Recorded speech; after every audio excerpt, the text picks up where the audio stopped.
Shalom, salam sejahtera bagi Bapak Ibu sekalian, seluruh jemaat GMK yang ada di Pulau Jawa, yaitu Banyuwangi, yang ada di Kalimantan Selatan, Kalimantan Timur, dan Kalimantan Tengah.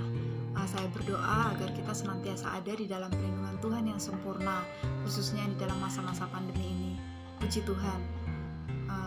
Saat ini saya ingin membagikan sharing firman Tuhan masih di dalam tema yang sama yang telah diangkat para pastor sebelumnya, yaitu tentang respon hati. Dan kita akan mengambil dari kitab Amsal pasal yang ketiga ayat yang kelima sampai dengan ayat yang keenam. Saya akan membacakannya. Percayalah kepada Tuhan dengan segenap hatimu dan jangan bersandar kepada pengertianmu sendiri. Akuilah Dia dalam segala lakumu, maka Ia akan meluruskan jalanmu. Bapak Ibu sekalian, kitab Amsal ini merupakan kitab yang sangat menarik karena kitab ini menyoroti tentang pentingnya takut akan Tuhan. Di dalam kitab ini sendiri kita bisa menemukan tentang frasa takut akan Tuhan itu dituliskan sebanyak 19 kali.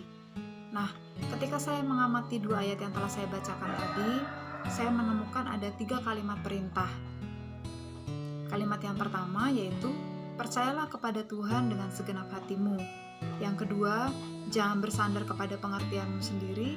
Yang ketiga, akuilah Dia dalam segala lakumu. Nah, masih di ayat yang sama, kita bisa melihat atau menemukan dampak atau imbalan atau reward yang akan kita terima ketika kita mengerjakan atau melakukan 3 perintah yang dituliskan di atas sebelumnya. Mari kita lihat ayat yang ke-6 bagian B. Dikatakan bahwa maka Ia, yaitu Tuhan sendiri, akan meluruskan jalanmu. Nah, untuk membawa kita di dalam pemahaman yang lebih dalam lagi, saya akan yang pertama membacakan ayat tersebut di dalam terjemahan firman Allah yang hidup. Demikian bunyinya, jika engkau ingin disukai oleh Allah maupun manusia dan dikenal sebagai orang yang bijaksana dan berakal budi, percayakanlah dirimu sepenuhnya kepada Tuhan dan janganlah sekali-kali bersandar pada akalmu. Kemudian ayat selanjutnya, dalam segala perbuatanmu utamakanlah Allah, maka Ia akan menuntun engkau dan memahkotai usaha-usahamu dengan keberhasilan. Nah, kata maka Ia akan menuntun engkau itu jika kita melihat di dalam terjemahan bahasa Indonesia masa kini, itu dikatakan bahwa Ia akan menunjukkan kepadamu cara hidup yang baik. Nah, di dalam terjemahan bahasa Inggris, Alkitab King James, itu dikatakan direct thy path. Direct itu sendiri memiliki arti yaitu langsung, atau memimpin, atau mengatur, dan menunjukkan. Jadi dengan kata lain, Tuhan akan secara langsung berurusan dengan kita dan akan memimpin kita dan mengatur dan menunjukkan kepada kita hal-hal tertentu. Puji Tuhan. Nah, selanjutnya saya akan mengangkat 3 tokoh dari perjanjian lama dan 1 tokoh dari perjanjian baru yang akan membawa kita lebih memahami lagi kedua ayat dari Amsal 3 ini tadi. Nah, tokoh yang pertama yaitu Daud. Nah, Daud ini merupakan salah satu tokoh yang cukup terkenal ya kalau di dalam Alkitab. Para hamba-hamba Tuhan kadang memakai mereka di dalam khotbah-khotbah mereka, dan begitu juga guru-guru sekolah minggu di dalam cerita-cerita sekolah minggu tentang kepahlawanan Daud. Nah, Alkitab kita juga menuliskan sejarah kehidupan Daud itu mulai dari ketika dia di rumah bapaknya sambil menjaga 2-3 ekor domba, kemudian dia di istana Saul dan sampai menjadi orang kepercayaan Saul, dan bahkan sampai dia menjadi raja dan pada akhir masa hidupnya. Daud ini merupakan satu pribadi yang memiliki hubungan yang intim dengan Tuhan. Ketika dia masih menjaga 2-3 ekor domba, dia sering memainkan kecapi dan kemudian menciptakan mazmur-mazmur pujian. Kita bisa melihat di kitab Mazmur itu ada mazmur-mazmur yang Daud ciptakan, itu menggambarkan kerinduannya kepada Tuhan, bagaimana dia menikmati hubungan dengan Tuhan, kasih Tuhan, bagaimana dia menceritakan kasih setia Tuhan, kebaikan Tuhan, pengampunan Tuhan yang luar biasa. Nah, ketika Daud berada di istana Saul, hubungannya dengan Tuhan tidak berubah. Dia tetap memiliki hubungan yang intim dengan Tuhan. Nah, kita tahu bahwa Daud ini memenangkan banyak pertempuran sehingga dia dipercaya Saul menjadi tangan kanannya. Dan kita mungkin pernah mendengar ayat firman Tuhan yang mengatakan bahwa kepada Saul diperhitungkan itu beribu-ribu musuh yang dikalahkan oleh Saul, tetapi kepada Daud itu berlaksa-laksa. Nah, jadi Daud ini sekalipun dia memenangkan banyak pertempuran, tetapi Daud ini memiliki satu rahasia pribadinya dia, bagaimana dia itu setiap kali dia akan maju ke medan peperangan, dia selalu bertanya kepada Tuhan. Daud tidak pernah mengandalkan atau mengutamakan pengalamannya maupun pengetahuannya dalam kemenangan di medan peperangan yang sebelum-sebelumnya. Tetapi setiap kali dia akan maju ke medan peperangan, dia selalu berdoa dan bertanya kepada Tuhan. Dan Tuhan selalu menjawab dia. Tuhan memberitahukan kepadanya apakah itu strategi peperangan ataupun hal-hal yang akan mereka hadapi. Jadi sedemikian dekatnya Daud kepada Tuhan, sehingga Tuhan itu menunjukkan banyak hal kepadanya. Nah, ini adalah sesuatu hal yang luar biasa yang kita bisa lihat tentang pribadi Daud ini sendiri. Nah, Tuhan sendiri juga menunjukkan kepadanya seperti yang kita tadi dengar dari terjemahan bahasa Indonesia masa kini, bahwa yaitu Tuhan akan menunjukkan kepadamu cara hidup yang baik. Maka Daud ini pun suatu ketika mengalami kejatuhan dalam dosa perzinahan dengan Batseba, istri Uria, Tuhan ini menunjukkan kepadanya bagaimana dia berdosa melalui Nabi Nathan menegurnya, dan kemudian Daud ini berbalik kepada Tuhan, dia bertobat dari dosa-dosanya, dan kemudian Tuhan memulihkan hidupnya. Dari sini sendiri kita melihat bahwa ternyata Daud ini dalam kehidupannya dia benar-benar mengalami ayat 5 dan 6 ini menjadi nyata dalam hidupnya. Tuhan itu benar-benar menuntun dia di dalam peperangan yang dia hadapi, dan juga Tuhan itu memahkotai dia dengan keberhasilan demi keberhasilan sampai dia sendiri menjadi raja. Ini adalah sesuatu hal yang luar biasa. Nah, tokoh yang berikutnya yang akan saya angkat yaitu Saul. Nah, Saul ini merupakan raja pertama bangsa Israel. Dia memiliki rupa yang sangat tampan, dan juga dia memiliki perawakan yang tinggi daripada orang-orang sebangsanya. Dia adalah raja yang dipilih pertama kali. Nah, tetapi di dalam kehidupan Saul mengalami 2 kali kegagalan ketika Tuhan itu memberikan perintah kepadanya secara spesifik melalui Nabi Samuel. Nah, kegagalan Saul, atau kita bisa sebutkan sebagai ketidaktaatan Saul, itu yang pertama-tama itu dituliskan di dalam 1 Samuel 10 ayat 8. Nah, di ayat tersebut Samuel ini memerintahkan kepada Saul agar Saul itu mendahuluinya untuk pergi ke Gilgal dan kemudian menunggu Samuel selama 7 hari. Di dalam ayat tersebut Samuel menyertakan kata-kata camkanlah. Jadi dia mengucapkan kata-kata camkanlah. Apa arti camkanlah ini? Camkanlah itu artinya adalah ingatlah di dalam pikiranmu, atau fokus, atau keep that in mind. Jadi Saul ini sungguh-sungguh memperhatikan pesan yang dia sampaikan kepada Saul. Tetapi sayangnya di dalam 1 Samuel 13 itu disebutkan bahwa ketika dia atau Saul ini melihat di hari yang ke-7 itu Samuel belum datang juga, dia melihat bahwa bangsa Israel itu mulai bergerak untuk meninggalkan dia.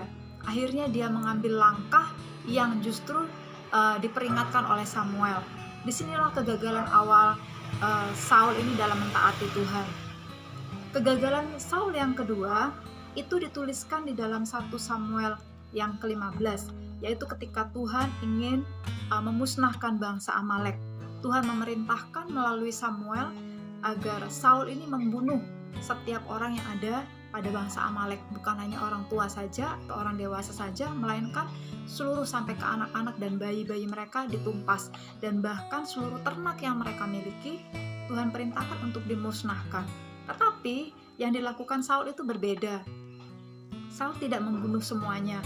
Saul menyelamatkan raja bangsa Amalek ini, dan dia bahkan menyimpan atau menyelamatkan itu hewan-hewan yang terbaik dengan tujuan untuk mempersembahkan itu sebagai korban kepada Tuhan. Dari kegagalan inilah maka Tuhan itu membuat tahta kerajaan yang tadinya memang diperuntukkan kepada Saul ini berpindah kepada Daud. Nah, mari kita melihat kepada kegagalan Saul ini tadi. Kegagalan Saul ini bukan semata-mata satu kegagalan yang biasa, tapi perhatikan bahwa Tuhan itu memberikan kepadanya secara spesifik satu perintah, maksudnya 2 kali perintah gitu ya, tetapi perintah-perintah tersebut secara spesifik disampaikan melalui Nabi Samuel. Bapak Ibu, di dalam Alkitab kita itu ada banyak sekali perintah-perintah yang itu ditujukan kepada kita sebagai orang-orang percaya. Nah, apabila kita terkadang diingatkan oleh Roh Kudus atau kita mendapati bahwa kita itu ternyata tidak taat di dalam area-area tertentu dalam kehidupan kita, kita perlu untuk bertobat, kita perlu untuk mengakui kesalahan-kesalahan kita di hadapan Tuhan dan memulihkan persekutuan kita dengan Tuhan. Nah, Bapak Ibu, tahukah bahwa ketidaktaatan Saul ini itu membawa satu akibat yang sangat fatal? Tuhan menghentikan, Tuhan tidak lagi berbicara kepada dia, Tuhan tidak lagi memberi petunjuk kepadanya. Padahal tadi kita baca ya di ayat yang Amsal pasal 3 ayat yang ke-5-6 tadi, bahwa Tuhan itu akan menunjukkan kepada kita. Tapi karena ketidaktaatan Saul ini, maka Tuhan menghentikan petunjuk-petunjuknya, apakah melalui Urim dan Tumim ataupun melalui para imam. Bahkan sampai disebutkan di dalam 1 Samuel 28 terceritakan bahwa Samuel ini pergi kepada pelihat di sana. Tetapi 1 Samuel 28 ayat yang ke-6 di sana ditegaskan bahwa Tuhan tidak lagi berbicara kepadanya. Nah, ini adalah sesuatu hal yang sangat tragis di dalam perjalanan kehidupan Saul ya, sebagai seorang raja bangsa Israel. Jadi sekarang aplikasinya dalam kehidupan kita tidak akan lagi menerima perintah atau petunjuk selanjutnya dalam kehidupan kita apabila kita belum bertobat. Jadi kita perlu bertobat dulu, mengakui, memulihkan kondisi kita sebelum kita menerima perintah selanjutnya daripada Tuhan. Puji Tuhan. Nah, sekarang kita akan melihat kepada tokoh yang ketiga di dalam Perjanjian Lama, yaitu Musa. Musa ini memiliki karakter yang lemah lembut dan rendah hati. Bilangan 12 ayat 3 menuliskan bahwa Musa memiliki pribadi yang lemah lembut lebih daripada orang-orang yang ada di muka bumi pada masa itu. Rupanya kedekatan Musa dengan Tuhan, di mana dia sering bertemu muka dengan Tuhan, berbicara dari hati ke hati dengan Tuhan, inilah yang membuat Musa ini menjadi pribadi yang lemah lembut. Nah, Bapak Ibu, saya menyoroti tentang pribadi Musa untuk sharing firman Tuhan kita tentang respon hati ini, karena Musa ini dia sangat luar biasa. Dalam suatu peristiwa di Perjanjian Lama itu disebutkan bahwa suatu ketika Miriam dan Harun ini memberontak kepada Musa. Miriam dan Harun merasa bahwa Tuhan tidak hanya berbicara kepada Musa, melainkan juga berbicara kepada mereka. Tetapi Musa pada waktu itu dia tidak membela diri. Nah, tetapi justru ketika dia tidak membela diri, maka pembelaan Tuhan itu nyata atas Musa, karena pribadinya memang lemah lembut dan rendah hati. Maka Tuhan yang bertindak pada saat itu. Nah, saat ini apa yang ada dalam kehidupan kita? Bapak Ibu, mari kita ingat bahwa Tuhan itu tidak pernah sekalipun itu kehilangan kontrol atau kendali atas hidup kita. Sekalipun hal-hal yang terjadi itu di luar daripada harapan kita, di luar daripada rencana kita, tetapi Dia tidak pernah kehilangan kendali. Mari kita lihat definisi daripada lemah lembut dan rendah hati. Nah, lemah lembut adalah tunduk kepada kontrol Allah, sedangkan rendah hati sendiri adalah suatu usaha yang disadari untuk tidak menarik perhatian bagi diri sendiri, apakah dengan membanggakan kekuatan atau mengangkat kelemahan kita dengan tidak semestinya. Nah, Musa ini ketika dia mengalami satu perlawanan daripada Miriam dan Harun, dia berdiam diri pada waktu itu. Dia tidak membela dirinya. Jadi justru ketika dia berdiam diri dan tidak membela dirinya, inilah Tuhan turun tangan untuk menyatakan pembelaannya. Nah, mari saat ini kita juga melihat karakter Musa yang memberkati kita ini dan kita bisa mengaplikasikannya dalam kehidupan kita. Jika ada hal-hal yang terjadi dalam kehidupan kita, kita harus ingat bahwa Tuhan tidak pernah kehilangan kendali, dan Tuhan akan menyatakan pembelaannya secara nyata atas hidup kita. Puji Tuhan. Tokoh yang terakhir yang akan saya angkat di dalam seri firman Tuhan hari ini adalah orang Samaria di dalam cerita 10 orang yang sakit kusta. Itu bisa kita lihat di dalam Lukas 17 ayat 11 sampai 19. Kita tahu bahwa di dalam cerita ini 10 orang kusta ini mereka bertemu dengan Yesus dan meminta kesembuhan. Kemudian Yesus menyuruh mereka untuk menunjukkan diri mereka kepada para imam. Nah, di tengah jalan ternyata mereka mengalami kesembuhan. Namun hanya satu saja yang kembali dan ternyata adalah orang Samaria. Mari kita lihat ayat yang ke-16. Dikatakan di ayat yang ke-16 itu bahwa orang ini mengucap syukur kepada Tuhan. Kalau di dalam terjemahan firman Allah yang hidup, di sana dikatakan bahwa pengucapan syukurnya itu adalah suatu pernyataan terima kasih. Nah, Bapak Ibu, apa tanggapan Tuhan? Mari kita lihat ayat yang ke-18.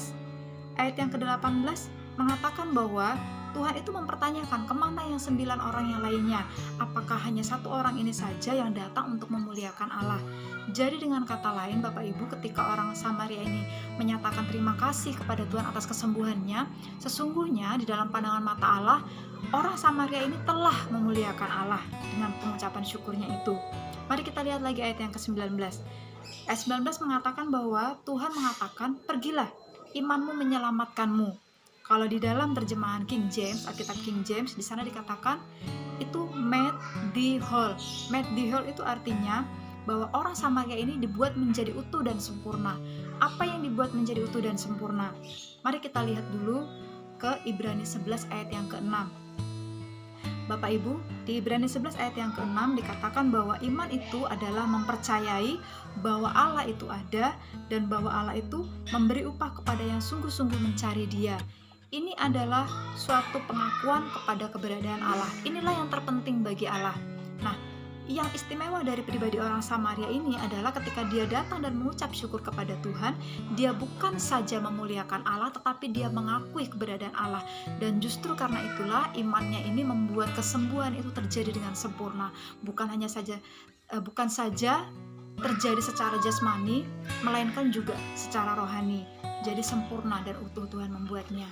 Nah, puji Tuhan, Bapak Ibu, kita telah mempelajari 4 orang tokoh, yaitu Daud, Saul yang tidak taat, kemudian Musa yang lemah lembut dan rendah hati, dan orang Samaria ini yang mengakui keberadaan Allah dan memuliakan Allah dengan pengucapan syukurnya. Mari kita bersama-sama seperti di Amsal yang ketiga tadi, ayat yang ke-5 dan 6, kita mengakui Dia, kita mengutamakan Dia dalam segala sesuatu yang ada dalam kehidupan kita. Maka Tuhan itu akan menuntun jalan-jalan kita, dan Tuhan akan memahkotai segala usaha kita dengan keberhasilan. Puji Tuhan, Tuhan Yesus memberkati. Salam kasih Kristus dan salam murid Kristus. Haleluya.